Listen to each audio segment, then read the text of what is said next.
নমস্কার, শুভ সন্ধ্যা। আজকে শনিবার ৪ঠা এপ্রিল ২০২৬।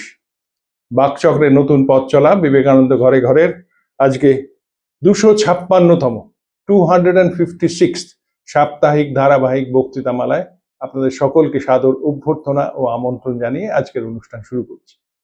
আজকের অনুষ্ঠানের বিষয় এবং বক্তা অপরিবর্তিত।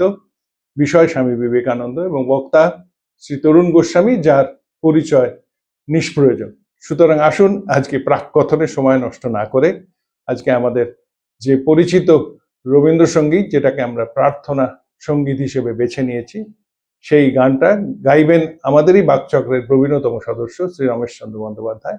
তার গাওয়া সেই গানটি শুনে আজকে আমাদের অনুষ্ঠান শুরু করছি। নমস্কার, ভালো থাকবেন।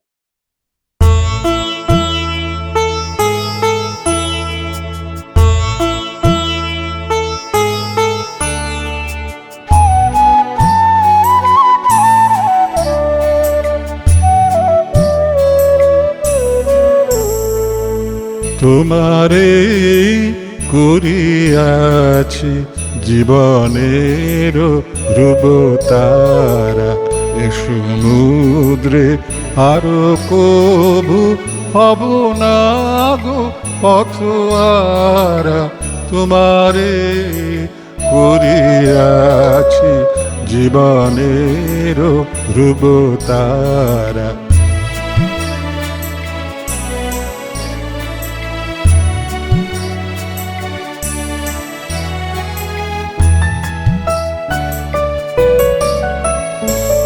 যেথায় আমি যাই না গো তুমি প্রকাশিত থাকো, যেথায় আমি যাই না গো তুমি প্রকাশিত থাকো। অকুল নয়ন জলে ঢালো গো কিরণ ধারা। তোমারে করিয়াছি জীবনের রূপতারা।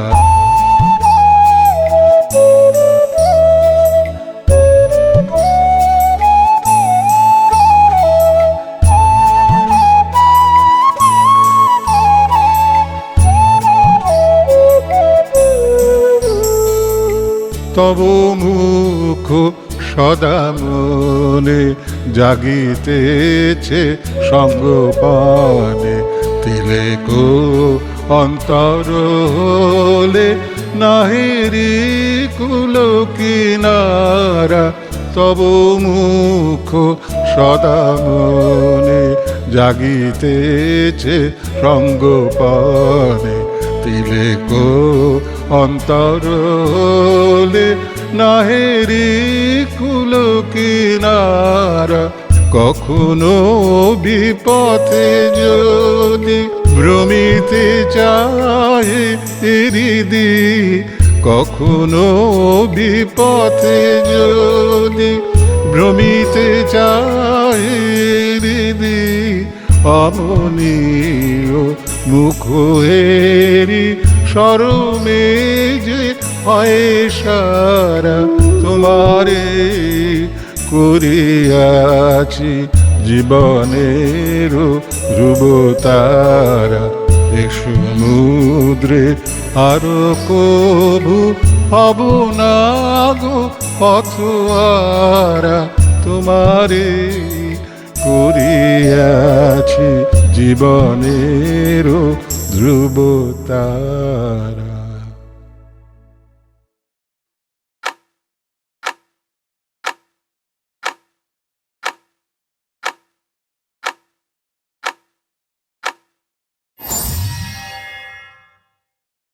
নমস্কার। আজকে আমরা যে চিঠিটি নিয়ে আলোচনা করব স্বামীজি সেটি লিখছেন স্বামী তুরীয়ানন্দজিকে প্যারিস থেকে সেপ্টেম্বর 1900। আমি অতীতেও বলেছি, আবার বলছি, স্বামীজি যখন চিঠি লিখতেন তখন তো ওই চিঠির দিনক্ষণ সবসময় লিখতে পারতেন না। স্বামীজি অনেকটাই তার নিজের ভাবে থাকতেন, ভাবে লিখতেন এবং দিনক্ষণের দিকে তার নজর যেত না। স্বামীজি একটা কথা বিশ্বাস করতেন, যে ভাবটা আসল আর সব কিছু পরে। আমি একেবারে ঠিক চিঠির দিন লিখলাম, ক্ষণ লিখলাম, অথচ তার মধ্যে ভাব কিছু নেই, স্বামীজিরা মানতেন না। যেখানে খুব দৃঢ়তার সঙ্গে বলেছিলেন যে আমার গুরুদেবকে কে মানলো না সেটা বড় কথা নয়, তার ভাবটা যেন নেয়। চুরিয়ানন্দজি লিখেছেন, just now received your letter. মায়ের ইচ্ছা সমস্ত কাজ চলে যাবে, ভয় পেও না। আমি শীঘ্রই একান্নতে অন্যত্র যাব, বোধহয় কনস্ট্যান্টিনোপল প্রভৃতি দেশ সকল দেখে বেড়াবো কিছুদিন, তারপর মা জানেন। মিসেস উইলমেটের এক পত্র পেলুম, তাতে তো খুব উৎসাহী বলেই বোধ হলো।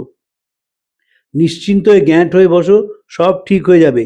যদি নাদ শ্রবণাদি দ্বারা কারো হানি হয় তো ধ্যান ত্যাগ করে দিন কতক মাছ মাংস খেলেই ও পালিয়ে যাবে। শরীর দুর্বল না হতে থাকে কোনো ভয়, শরীর যদি দুর্বল না হতে থাকে কোনো ভয়ের কারণ নেই, ধীরে ধীরে অভ্যাস। এই রেকমেন্ডেশন কোনো সন্ন্যাসী করবেন না, আর যেহেতু সন্ন্যাসীরা করবেন না, ভক্তরা আঁতকে উঠবেন। যদি নাচ শ্রবণাদি দ্বারা কখনো হানি হয় তো ধ্যান ত্যাগ করে যদি নাচ শ্রবণাদি দ্বারা কারো হানি হয় তো ধ্যান ত্যাগ করে দিন কতক মাছ মাংস খেলেই ও পালিয়ে যাবে। শরীরটা আগে, স্বামীজি সব সময় যেটা বলতেন, এটা উপনিষদে আছে, শরীর আগে তারপর ধর্মশাস্ত্র। এবং এই যে অষ্টাঙ্গিক মার্গ আছে তাতে যোগ, আসন, প্রাণায়াম। আসনটা কেন, শরীরটা মজবুত না হলে জপ ধ্যানাদি করা যায় না। আপনারা জানেন যারা স্বামীজি পড়েন, স্বামীজি পওহারি বাবার কাছে গিয়েছিলেন এই আশায় যে শ্রীরামকৃষ্ণ তার শরীর শক্ত করার জন্য কিছু বলেননি। তাই যদি পওহারি বাবা হঠযোগ শিখিয়ে দেন যাতে শরীর মজবুত হবে এবং তার পক্ষে আধ্যাত্মিক জীবন যাপন করা আরও ভালো হবে, এই জন্যই তিনি পওহারি বাবার কাছে গিয়েছিলেন। তারপর তো অন্য ঘটনা ঘটেছিল, আমি সেখানে যাচ্ছি না। তোমার পত্রের জবাব আসবার আগেই আমি এই স্থান ত্যাগ করব, অতএব এর জবাব এই স্থানে আর পাঠিও না। সারদার কাগজপত্র সব পেয়েছি এবং তাকে কয়েক সপ্তাহ হলো বহুত লিখে পাঠানো গেছে, আরও পাঠাবার উদ্দেশ্য রইল। আমার যাত্রা এখন কোথা তা নিশ্চিত নই, এইমাত্র নিশ্চিত হবার চেষ্টা করছি। এইখান থেকে আমাদের আজকে আলোচনা শুরু হলো। সারদার কাগজপত্র সব পেয়েছি এবং তাকে কয়েক সপ্তাহ হলো বহুত লিখে পাঠানো গেছে, আরও পরে পাঠাবার উদ্দেশ্য রইল। স্বামীজি দ্বিতীয়বার বিদেশ যাচ্ছেন। সঙ্গী সিস্টার নিবেদিতা এবং স্বামী তুরীয়ানন্দজি, উদ্বোধন পত্রিকার সম্পাদক স্বামী ত্রিগুণাতীতানন্দজি স্বামীজিকে অনুরোধ করেন কিছু লেখার জন্য। আপনারা যারা বাকচক্র শুনছেন তাদের কাছে আমার একান্ত অনুরোধ রইল, আপনারা স্বামীজির পরিব্রাজক গ্রন্থটি কিনে পড়বেন। পরিব্রাজক গ্রন্থটি বিলেত যাত্রীর ডায়েরি এই হিসেবে, প্রথমে বিলেত যাত্রীর পত্র, পরে বিলেত যাত্রীর ডায়েরি হিসেবে প্রকাশিত হয়। পরিব্রাজক না পড়লে স্বামীজিকে চেনা যাবে না। পরিব্রাজক পড়ে রবীন্দ্রনাথ বলেছিলেন দীনেশচন্দ্র সেনকে, যদি না পড়ে থাকো এখনই এনে পড়ে ফেলো, চলতি বাংলার কি জোর। বিবেকানন্দ স্বামী আমাদের চোখে আঙুল দিয়ে দেখিয়ে দিয়েছেন কি ভাষা, কি উদার ভাব, পূব পশ্চিমের মিলনের কি উদার চিন্তা, না পড়লে বিশ্বাস করতে পারবে না। স্বামীজির পরিব্রাজক গ্রন্থে এখানে পরিব্রাজকের কথাই উল্লেখ করা হয়েছে, যে বলেছেন না যে লিখে পাঠিয়েছে, আরো বহুত পাঠানোর ইচ্ছা আছে। এই যে কলকাতা থেকে জাহাজ ছাড়লো, দুদিন পরে বঙ্গোপসাগরে পৌঁছলো। স্বামীজির সময় কোনো ইন্টারনেট ছিল না, জানবার কোনো উপায় ছিল না। পরিব্রাজকের শুরুটা থেকেই বুঝবেন যে স্বামীজির কি অসাধারণ প্রজ্ঞা ছিল। যখন যাচ্ছেন তিনি, তখন দুদিনের পরে জাহাজ বঙ্গোপসাগরে পৌঁছালো। কেন পৌঁছালো? কারণ ডায়মন্ড হারবারের কাছে দুটি ডুবোচড়া আছে এবং সেই ডুবোচড়া বাঁচিয়ে জাহাজকে পাইলট নিয়ে যায় বঙ্গোপসাগরে। তাই দুদিন ধরে সে গঙ্গার শোভা স্বামীজি বর্ণনা করেছেন। তারপর জাহাজ যখন সমুদ্রে গিয়ে পৌঁছলো, তখন আগেকার দিনের কাঠের জাহাজ তো, জাহাজটা দুলতো। সেই সি সিকনেস কেমন হয় স্বামীজি তাই নিয়ে অনেক কথা লিখেছেন। সালটা কিন্তু 1899 মনে রাখতে হবে। এখনকার যে আধুনিক জাহাজ, সেই জাহাজে কোনো দুলুনি হয় না, কারণ তাদের খুব সুন্দর ব্যবস্থা হয়েছে। কিন্তু স্বামীজির সময় সে উপায় ছিল না, ফলে জাহাজে দুলুনি হতো। সেই দুলুনির জন্যে সি সিকনেস হতো, স্বামী তুরীয়ানন্দজির সি সিকনেস হয়েছিল, স্বামীজি লিখেছেন।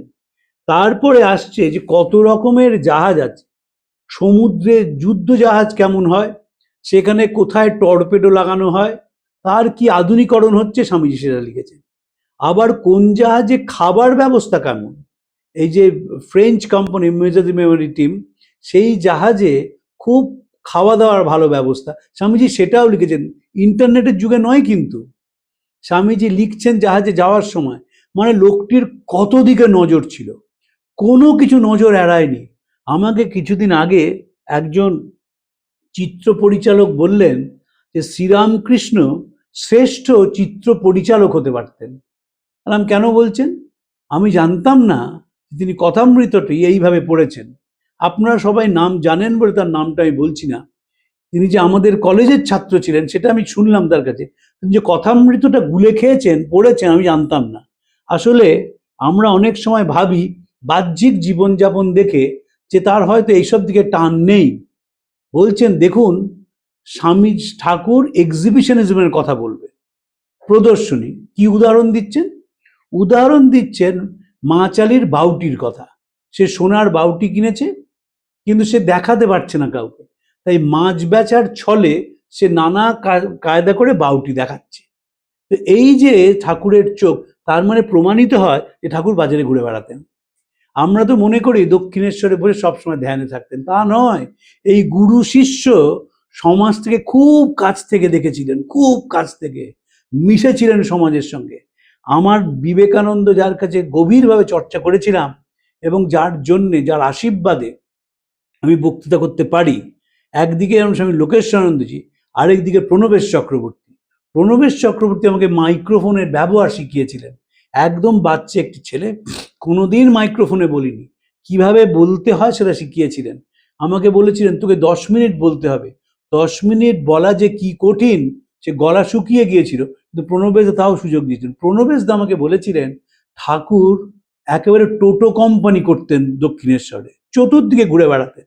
স্বামীজির পরিব্রাজক পড়লে সেটা বোঝা যায় যে চোখ সব দিকে ছিল, সব দিকে ছিল।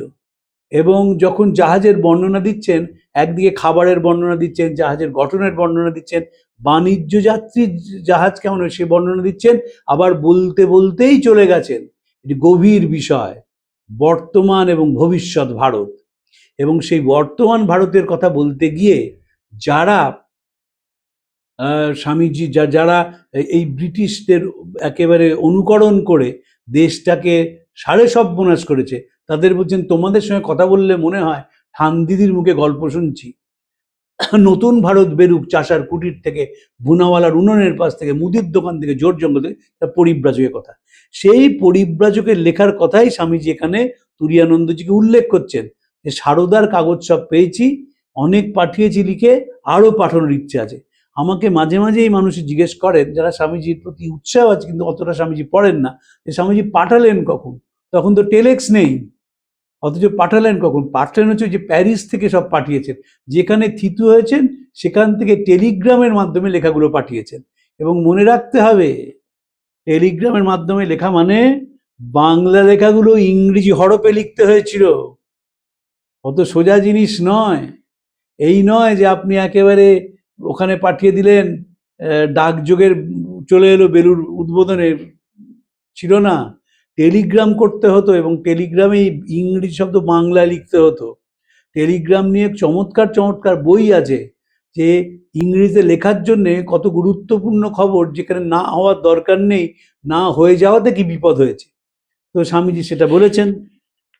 কালির এক পত্র আজ পেলাম, তার জবাব কাল লিখব। শরীর একরকম গড়মড় করে চলেছে, খাটলেই খারাপ, না খাটলেই ভালো আর কি। একেবারে ক্লাসিক্যাল ডায়াবেটিসের শরীর, খাটলেই শরীরটা খারাপ হয়ে যাচ্ছে। আবার বলি বয়স কিন্তু 37।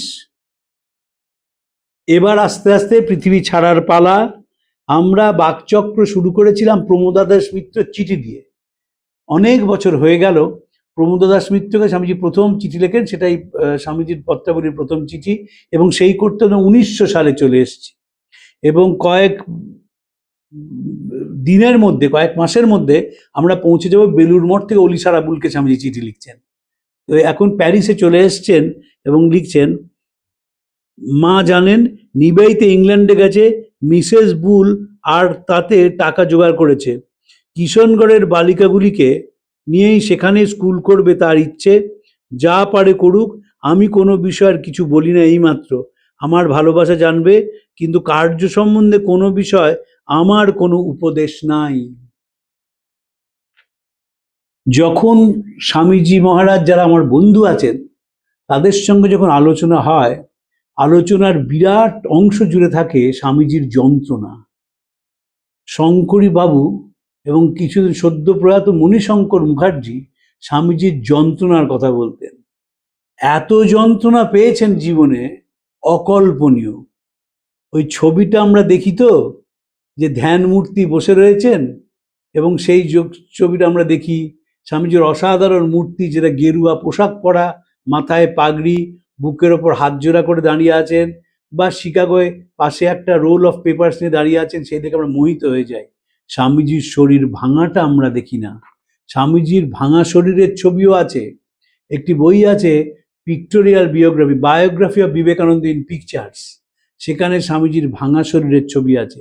নিবেদিতার বাড়ির রকে একটি ছবি আছে, স্বামীজি বসে আছেন, পাশে স্বামী ব্রহ্মানন্দজি, দাঁড়িয়ে আছেন স্বামী ত্রিগুণাতীতানন্দজি। সেই ছবিতে দেখবেন স্বামীজি কিভাবে শরীর ভেঙেছে। স্বামীজির ছবি আছে আসামে যখন হাঁপানি হচ্ছে তখনকার ছবি, সেই স্বামীজির মাথায় বড় চুল, কিন্তু দেখলে মনে হয় কত বয়স হয়ে গেছে।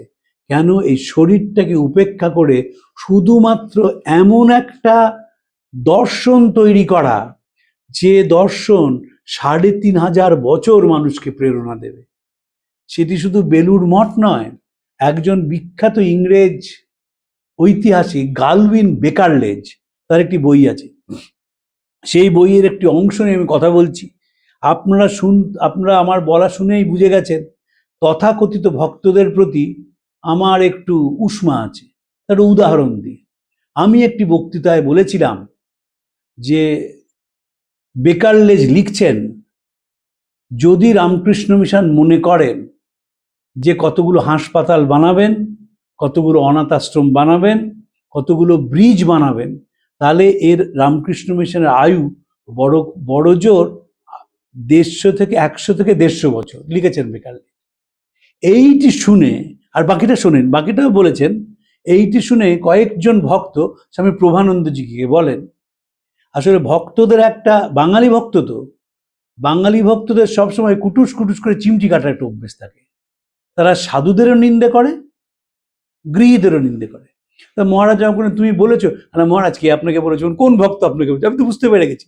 এর পরের কথাটা সাংঘাতিক বেকারলেজ বলেছেন, সেটা তারা বলেননি, সেটা আপনাদের জন্য বলছি। ওই একই লেখায় বেকারলেজ লিখছেন, বিভিন্ন ধর্ম মতের মধ্যে যে সমস্যা, এক ধর্মের বিভিন্ন গোষ্ঠীর মধ্যে যে সমস্যা, সেটি যদি রামকৃষ্ণ মিশন প্রশমনের চেষ্টা করে, তাহলে এই আন্দোলনের বয়স 2.5 থেকে 3,000 বছর। Swami Vivekananda legacy of service, অসাধারণ সেই চ্যাপ্টারটি। স্বামীজি ঠাকুরকে প্রতিষ্ঠা করে বলেছিলেন, আপনারা ঠাকুরের পাদপদ্মে কায়মনোবাক্যে প্রার্থনা করুন যে মহাযোগবর্তার ঠাকুর বহুকাল ধরে বহুজন হিতায় বহুজন সুখায় এই পুণ্যক্ষেত্রে অবস্থান করে একে সর্বধর্মের এক অপূর্ব সমন্বয় কেন্দ্র করে রাখেন। তবে এখানকার উদ্ভিন্ন ছটা জগৎকে প্লাবিত করবে, মানুষের জীবন গতি পাল্টে দেবে।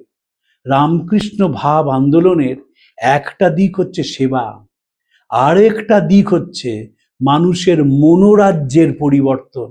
এবং স্বামীজি বিশ্বাস করেছিলেন সেবার মধ্যে দিয়েই মনোরাজ্যের পরিবর্তন ঘটানো সম্ভব। তাই তিনি ওই রামকৃষ্ণ মিশনের ওখানে লিখছেন যে আত্মান ও মুখ্যার্থম জগৎ দ্বিতায়চ, জগতের হিত এবং নিজের মুক্তি। এই হিতটা হবে হচ্ছে সেবার মধ্যে দিয়ে, সে যেমনই সেবা হোক, ধর্মদান, বিদ্যাদান, প্রাণদান, অন্নদান। এবং এই প্রাণপাত করে পরিশ্রম কেন? মানুষকে যা বলতে চান দিয়ে যাচ্ছেন। সময় তো নেই, যদি অনেক লিখতে পারতেন, যদি অনেক দিন বাঁচতেন, তাহলে একজন শ্রেষ্ঠ দার্শনিক রূপে চিহ্নিত হতেন। সময় কতটুকুনি পেলেন, সেই সময়ের মধ্যে কটা আঁচড় কেটেছেন। পরিব্রাজকে একটা লাইন আছে, মনে রাখবে ত্যাগই শ্রেষ্ঠ বাঁচার পথ। এখনকার দিনের যারা বডি ল্যাঙ্গুয়েজ, যারা পজিটিভ সাইকোলজির কথা বলছেন, তারা বলছেন restrain is the best path. Swamiji এক লাইনে বলেছেন। স্বামীজি আমাকে, স্বামী রঙ্গনাথানন্দজি বলতেন ছোট বয়সে যে স্বামীজি পড়বে, দেখবে পৃথিবীর সব কিছু ওর মধ্যে পেয়ে যাবে। আমার তখন মনে হতো, তখন আমি ক্লাস 11-এ পড়ি, মনে হতো যে মহারাজ বলেছেন, ঠিক আছে পড়ি পড়ি দেখি। এখন বুঝতে পারি স্বামীজির আঁচড়ের মধ্যে দিয়ে এমন কোনো দর্শনের দিক নেই স্বামীজি স্পর্শ করেননি।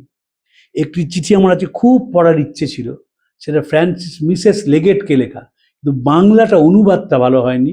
অনুবাদটা বললে আপনারা খুব একটা এনজয় করতেন না।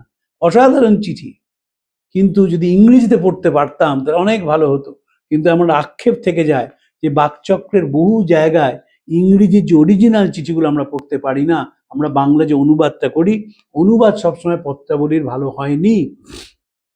এই যেমন বহু জায়গায় পত্রাবলীতে এমনভাবে সাধু ভাষা অনুবাদ করা হয়েছে যে আধুনিক প্রজন্মের ছেলেমেয়েরা এই পত্রাবলীতে পড়তে চাইলেও পড়তে পারে না। যদি চলিত ভাষায় লেখা থাকতো চিঠিগুলো, গড়গড় করে যাতে পড়া যায় তারা পড়তো। স্বামীজি গড়গড় করে ভাষায় লিখেছেন, দুর্ভাগ্য আমাদের, আমরা সেটাকে ঠিক মতন করে মানুষের সামনে তুলে ধরতে পারিনি। অপূর্ব চিঠি। আমি চেষ্টা করবো সামনের মাস, সামনের দিন যখন আমরা বলবো, আমার খুব ইচ্ছে যে এটা ইংরেজিতে পড়ার এবং সাথে বাংলাটা পড়া। বাংলা একেবারেই অনুবাদ হয়নি। ইংরেজিটা পড়লে স্বামীজি যে পানগুলো ব্যবহার করেছেন, স্বামীজির রসিকতাগুলো করেছে, ওরা বাংলায় ঠিক আসেনি। যেমন বাংলা রসিকতা দেয়ালে টিকটিকি, ইংরেজি থেকে আসে না। স্বামীজি লিখছেন আঁপ কাঠের তক্তাবোস, আপনি ইংরেজি করতে পারবেন না। আপনি যেমন টুলো পণ্ডিত, ইংরেজি করা হয়েছে, জমেনি। স্বামী শিশু সংবাদের ইংরেজি আছে, কিন্তু সেই ইংরেজিটা বাংলায় যারা পড়েছে তারা সেই ইংরেজিতে পড়ে সেই রসটা পাবে না। সিমিলারলি ইংরেজিতে যে চিঠিগুলো, স্বামীর তো অধিকাংশ চিঠি ইংরেজিতে লেখা, সেই চিঠিগুলো ইংরেজিতে যদি পড়া যায় বড় আনন্দ হয়। আমি চেষ্টা করব ওই চিঠিটা ইংরেজিতে পড়ার এবং সাথে বাংলা পড়ার, কারণ লোভ সামলাতে পারছি না। স্বামীজির যে কি অপূর্ব চিঠি মিসেস লেগেটকে লিখছেন। একটা বাড়ির মধ্যে সভা হচ্ছে, বিভিন্ন মানুষ বিভিন্ন কথা বলছেন, সেখানে উইলিয়াম জেমসও উপস্থিত আছেন, নিবেদিতাও আছেন, জোসেফিন ম্যাকলাউড কটমট করে তাকাচ্ছেন। এগুলো ইংরেজি এক্সপ্রেশনটা ভারী স্বামীজি সুন্দর দিয়েছিলেন। আর একটা কথাও স্বামীজির ক্ষেত্রে খুব প্রযোজ্য, স্বামীজি না ককনি ইংলিশটা শিখে ফেলেছিলেন। আমরা যখন ইংরেজিতে লিখি ভারতীয়রা, এখন একটা নতুন ট্রেন্ড এসে যে ভারতীয়রা ভারতীয়দের মতো ইংরেজি লিখবে। সাহেবী আমলে তো তার ছিল না, আমরা আর্টিফিশিয়াল ইংরেজি লিখতাম।